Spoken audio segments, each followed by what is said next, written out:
Hello, everybody, and thank you for tuning into the Liberty Report. With us today, we have Daniel McAdams, our co-host. Daniel, good to see you. Happy New Year again. Happy New Year. Happy 2024, Dr. Paul. Yes. How was your break? It was good. We had a lot of activity at the house. I bet. I drove by actually a couple times and I saw a lot of cars out there. You decided you didn't have a parking place. Well, anyway, we're back in business, and it looks like they're not going to put us out of business because what we work for is shrinking the size and scope of the government and improve the amount of personal liberty people have. And although we've been doing this for a few years, I can't, it's hard to measure where the successes are, but people do encourage us. They say keep doing it because it is true. You have to plant a lot of seeds before you have a forest. And just think of how the opposition has planted so many trees for the last 100 years or so to destroy, the republic that we have. And so we're going to do a little thing here to talk about, a lot of people are saying what they know is going to happen. Yeah. We thought what we are sort of unhappy about that won't happen this year. And it was easy to find a little list on this. So we'll talk a little bit about what not to expect. But on some of these things, there's hope we're wrong because we want them to happen. For instance, auditing Fed, we want to, they're not going to do it. But if they did, we'd be very, very happy about it. But the one thing that I want to make a point about, which I think that we're not going to see much change, but I wish they would, and that is the distortion and the destruction of the word republic versus the promotion of the word democracy.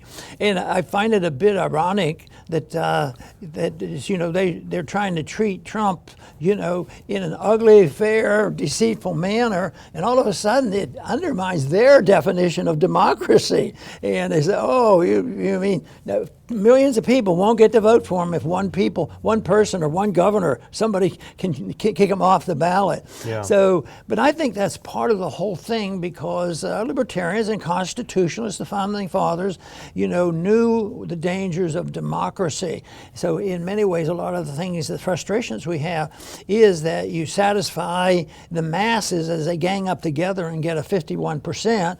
And, I often thought about even the Constitution when it was written. Just think that they had their democracy back then, and they went strictly by the majority vote because there was a discussion about slavery. And if they were more keyed in on personal liberty, it might not have ended up so badly. But anyway, I think this whole thing on democracy is a farce. It's misleading. Sounds wonderful, but I don't think anything's going to change. I think there's going to be all talk of democracy, and even those who destroy their definition of democracy, just allowing people to vote, that's not going to change. But it might wake up some people and say it's about time we paid more attention to how these elections are really being run. Well, that's a good point. Words are so important and they're so abused and they're so overused that I think that's a very good one. This is one of the occasions we always strive to be right. And if I'm ever wrong, I feel really terrible. This is one day I think that we're happy to be wrong if we're going to be wrong. We're happy to see that return to normalcy. But the one thing that I have just a couple that I think won't happen. There's a lot. But one of the short list is that we won't, unfortunately, right size and right purpose the U.S. military. We know we talked about it on the show. We've passed a massive spending bill. There's all kinds of money in it for things that are completely unrelated to the defense of this nation. And it continues to grow. And this is an example. And I think hopefully we'll get a chance to talk about this week. Colonel McGregor sent me this article over this morning, and it is an important article. And I haven't completely digested it. But it's just a symbol of what is not going to happen. Now, put this up if you can, this first one. This is from the New York Times. New spin on a revolving door. Pentagon officials turned venture capitalists. And you see here's SB, who was the SecDef under Trump. And I just have one clip from it, and this tells you what I'm talking about on this one, Dr. Paul. If you can go to that next clip. He says, retiring generals and departing top Pentagon officials once migrated regularly to the big established weapons makers like Lockheed Martin and Boeing.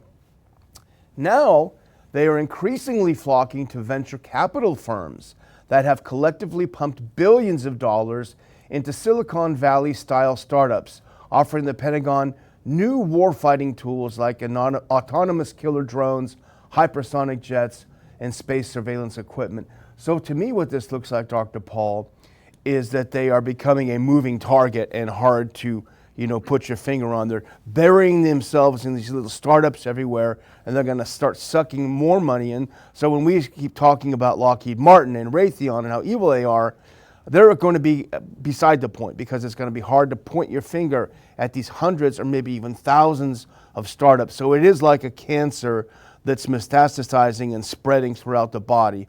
So I think with that, it's probably not a good sign. Right. The one thing that our viewers might choose to criticize us on is that you're not making a point.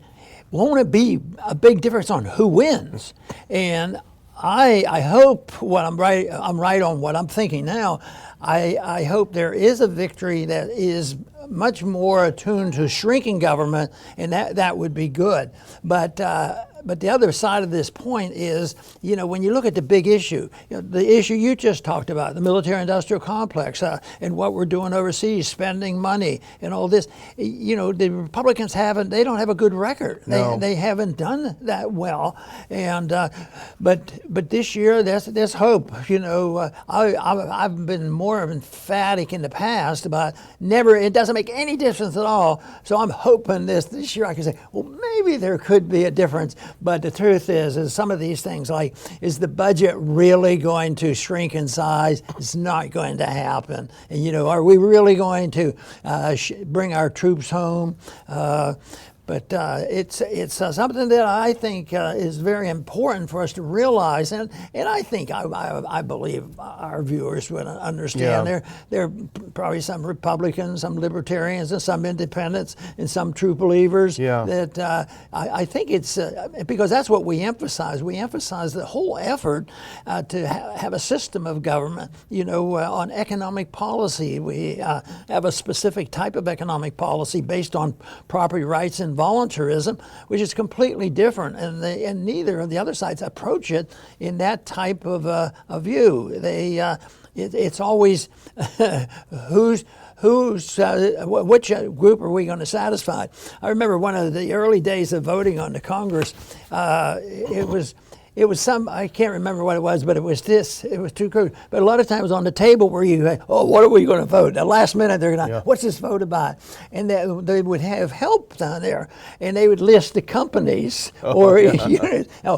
this group believes, it's a yes vote. These companies and these special interests don't believe so. So that was, then they say, we have that group in time. Yeah. And I thought it was pretty well ingrained, that whole system. Find your donors. Yeah. Well, I think on the previous point I was saying, losing the Ukraine war, which is what NATO has done, which is what the U.S. has done, is in the process of doing. They put everything they had into it, and they've not defeated Russia and Ukraine. It's actually, for the rest of us normal people, we think it's terrible. I mean, it exposes them as paper tigers, all sorts of big bad things happening. But for the people like Esper and the others, it's actually a good thing. Losing this is a good thing, because for them, they're spinning it to, we have got to invest even more in new kinds of weapons. And that's why we're starting these new kinds of funds, these new kinds of companies that are going to explore all sorts of new types of things that you have to pour even more money in. So the loss in Ukraine, the defeat of all of these snazzy weapons that we were supposed to have been able to defeat Russia with, the end of all that is actually good news for the military-industrial complex. I think the only bright spot is that we can't let them win. We have to try to win the argument. There you go.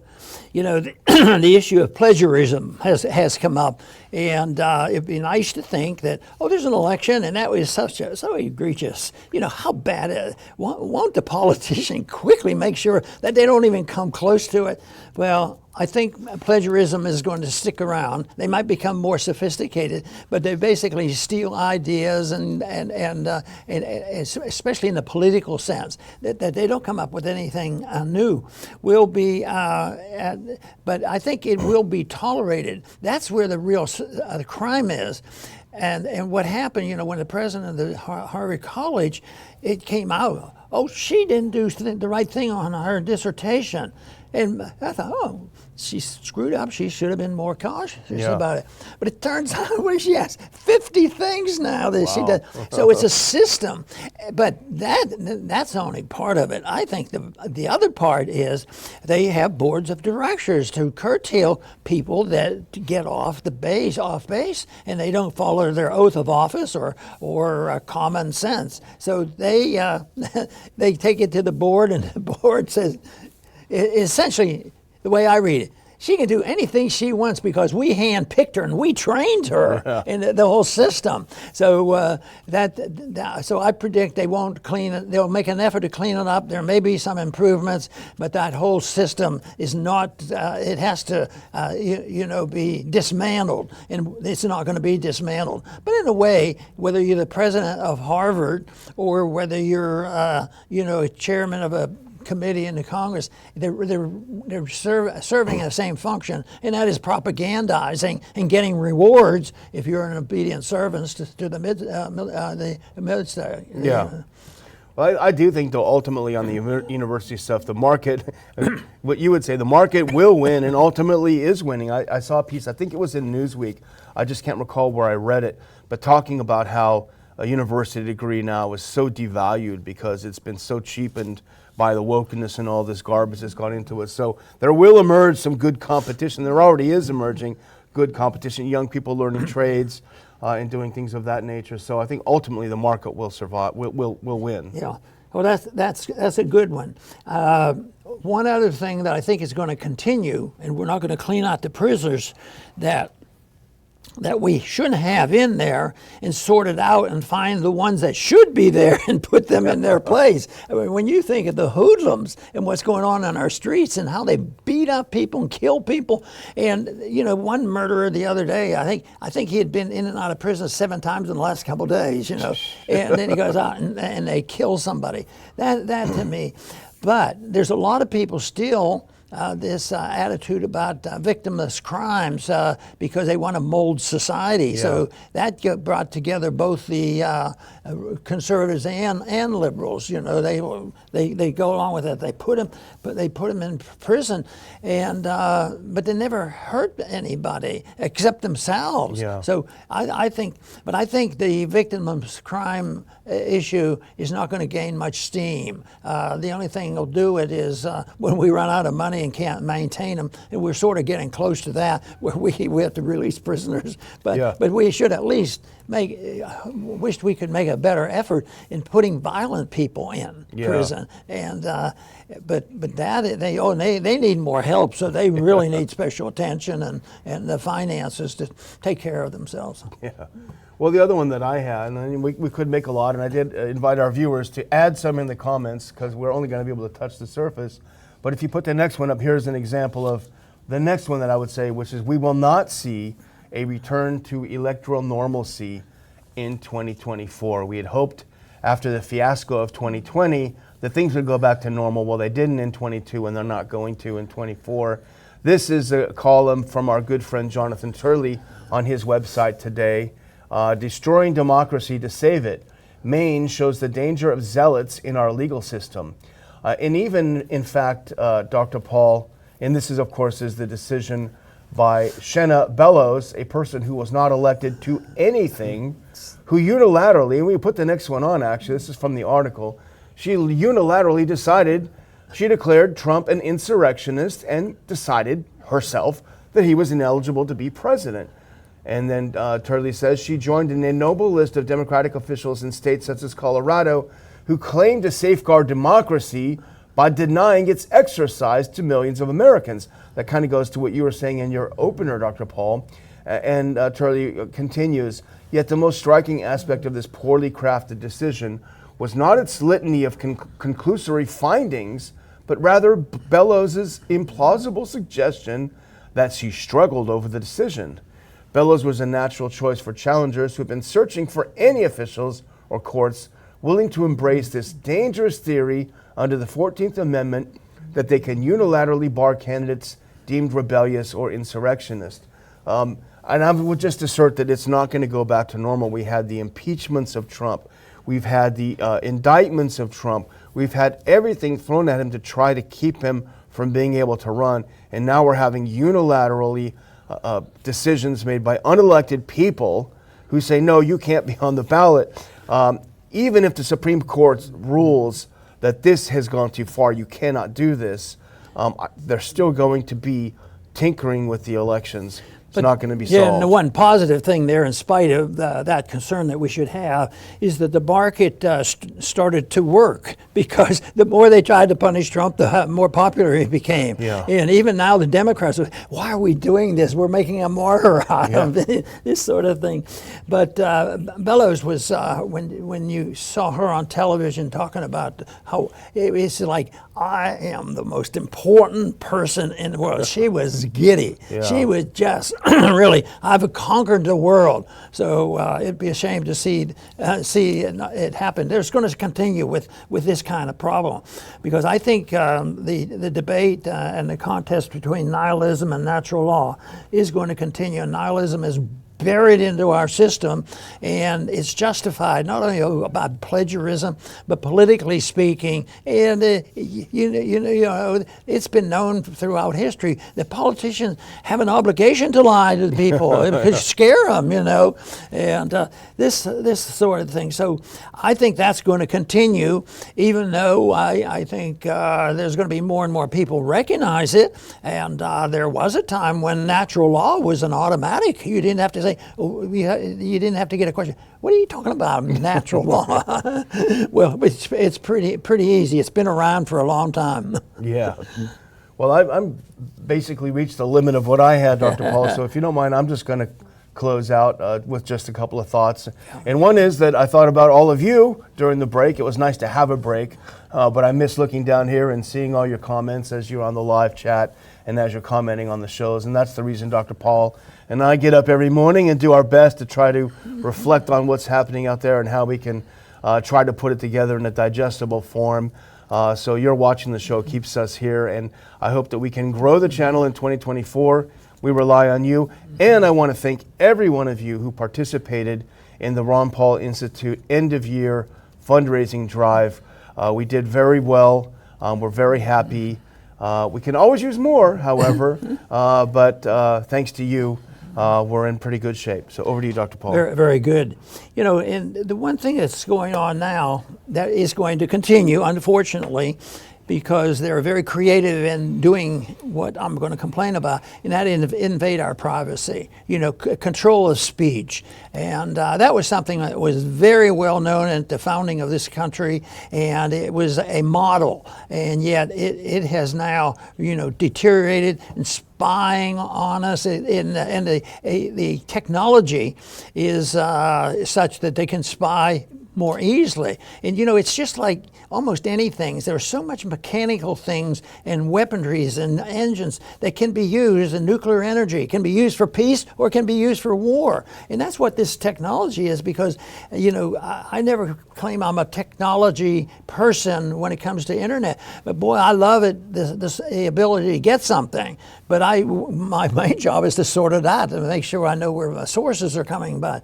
But, and it was one thing that I mentioned as I was leaving Congress for the last time, was to make the point that the most important thing we protect, there's a lot of people who say, well, no, it's the Second Amendment. That's pretty important too. They're all important. Liberty is important.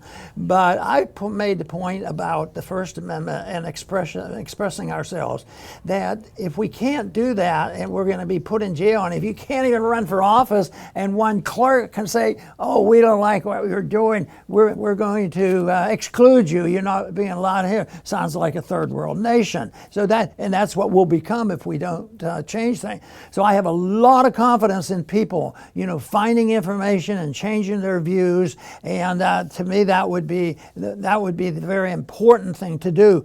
But right now, there is a systematic attack on our personal privacy and our ability to express ourselves. And we've heard so much about that on the internet. It comes and goes, but it's still pretty bad. And I think that even the things that we do use, and we can't get away from using a telephone, that everything is recorded. So only the people waking up and saying enough is enough when we want to make sure this stops. Because protecting liberty, to me, is essential, because that is what people need in order to make their own personal decision. If you want to carry through a system of voluntarism, you have to have correspondence, talking to people and getting along with people, and not people with regulations and taxation and all these controls and recordings of everything you do. So I don't think it should be difficult to understand what personal liberty is all about. Mind your own business, and the government should certainly get out of minding our business, and I think the world would be a lot better place. I want to thank everybody for tuning in today to the Liberty Report. Please come back soon.